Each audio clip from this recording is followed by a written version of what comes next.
Question है, एक joker की टोपी एक शंकु के आकार की है जिसके आधार की त्रिज्या 7 सेंटीमीटर और ऊंचाई 24 सेंटीमीटर है। इसी प्रकार की 10 टोपी बनाने के लिए आवश्यक गत्ते का क्षेत्रफल कितना होगा। ठीक है, क्वेश्चन समझते पहले क्या क्वेश्चन बोल रहा है। एक जोकर का टोपी बनाना है जिसका जो त्रिज्या रखना है 7 सेंटीमीटर है। ठीक है, इसका कोई टोपी बनेगा, इसका कोई टोपी होता है। ठीक है, इसका जो त्रिज्या है ये है हमारे पास 7 सेंटीमीटर। ठीक है, त्रिज्या कितना दे रखा है, 7 सेंटीमीटर दे रखा है त्रिज्या इसका। उसके बाद और इसकी ऊंचाई 24 सेंटीमीटर, यानी कि ये यहाँ से लेके यहाँ तक का जो इसका ऊंचाई है ये कितना दे रखा है, 24 सेंटीमीटर दे रखा है। इसी ठीक है, ये हमारा टोपी का हाइट और क्या त्रिज्या है। इसी प्रकार की 10 टोपी हमको बनाना है, तो कितना क्षेत्रफल चाहिए उसके लिए, कितना हमको कपड़ा चाहिए या फिर जो भी जिससे टोपी बनेगा वो हमको चाहिए। ठीक है, अब देखते हैं।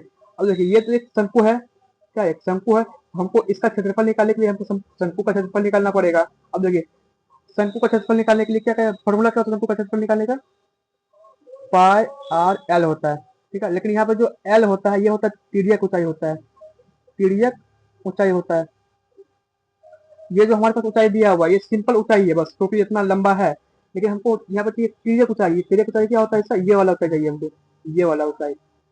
ठीक है, ये ये वाला ऊंचाई तो हमारे पास दिया नहीं है, क्या करेंगे उसके लिए, हमको पहले सबसे पहले ये ऊंचाई हमको निकालना पड़ेगा। तो देखिए यहाँ पे, ये हम यहाँ पे एक लाइन खींच लेते हैं। अब देखिए यहाँ पे इसका तो मान दे रखा है, यहाँ पे कितना दे रखा है इसका मान, ये जो बीच वाला लाइन है इसका मान दे रखा है 24 सेंटीमीटर। 24 सेंटीमीटर इसका मान दे रखा है बीच वाला लाइन का। और हमारे पास त्रिज्या है कितना, इसका मान कितना दे रखा है, 7 सेंटीमीटर। तो हम पाइथागोरस प्रमेय लगा के हम इसका मान या फिर इसका मान निकाल सकते हैं। ठीक है, अब देखिए यहाँ पे इस टाइप से अगर देखा जाए तो ये एक त्रिभुज बन जाएगा, क्या बन जाएगा, त्रिभुज बन जाएगा, जिसका ये लंब है, ये आधार है, और ये क्या है, कर्ण है। तो कर्ण का क्षेत्रफल क्या होता है, ठीक है, कर्ण, या हम यहाँ पे कर्ण ही निकाल देते हैं, फिर हम इसका मान दे देते हैं एक्स। ठीक है, एक्स का क्षेत्रफल क्या हो जाता है, अंडर रूट इसका इसका जो है ये जो है लंब इसका स्क्वायर हो जाएगा। यहाँ इसका हम मान रखते हैं ए, यहाँ बी, और यहाँ पे मान रख देते हैं इसका सी।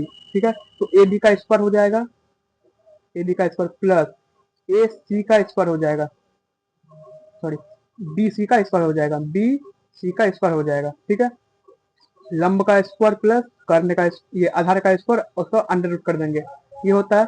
अब देखिए यहाँ पे ए बी कितना दे रखा है, 24 सेंटीमीटर, 24 का स्क्वायर प्लस बी सी कितना दे रखा है, 7, तो 7 का स्क्वायर।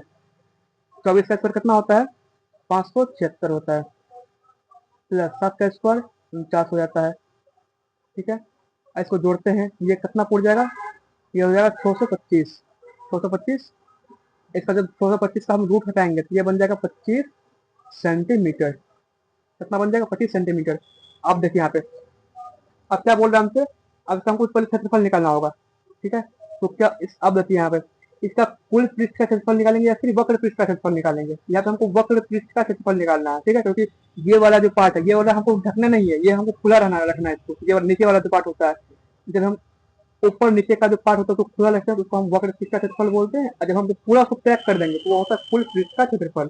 ठीक है, हमको यहाँ पे कितना निकालना है, कुल ये वक्र पृष्ठ का क्षेत्रफल निकालना है, वक्र पृष्ठ का क्षेत्रफल निकालना है हमको। कितना आ जाएगा वक्र, क्या होता है वक्र पृष्ठ का क्षेत्रफल, पाई आर एल होता है। ठीक है, यहाँ पर पाई का मान कितना हो जाएगा, 22/7। आर का मान कितना है हमारे पास, 7 है। फिर एल कितना दे रखा है, एल, अब ये हमको एल लेना है, ये वाला लंबाई। ठीक है, ये हमको कितना आ गया मेरे पास, 25 आ गया, 25 सेंटीमीटर। यहाँ जो लिखेंगे हम 25, ठीक है, सेंटीमीटर स्क्वायर। सॉल्व करते हैं इसको, 7 से 7 कट गया, 22 गुना 25 सेंटीमीटर स्क्वायर। कितना आ जाएगा ये, 25 गुना 2, 50 का जीरो, 25 गुना 2 50, 2 52 हो जाएगा।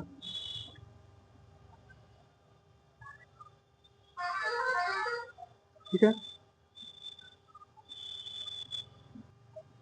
ठीक है, 520 नहीं, 25 गुना 2 50 का जीरो हो जाएगा, हासिल बचा है 5, 25 गुना 2 50, 5 55 हो जाएगा, 550 सेंटीमीटर स्क्वायर। यानी कि हमको एक टोपी बनाने के लिए हमको 550 सेंटीमीटर स्क्वायर कपड़े की या फिर जो भी सामान से टोपी बनेगा उसका हमको जरूरत है।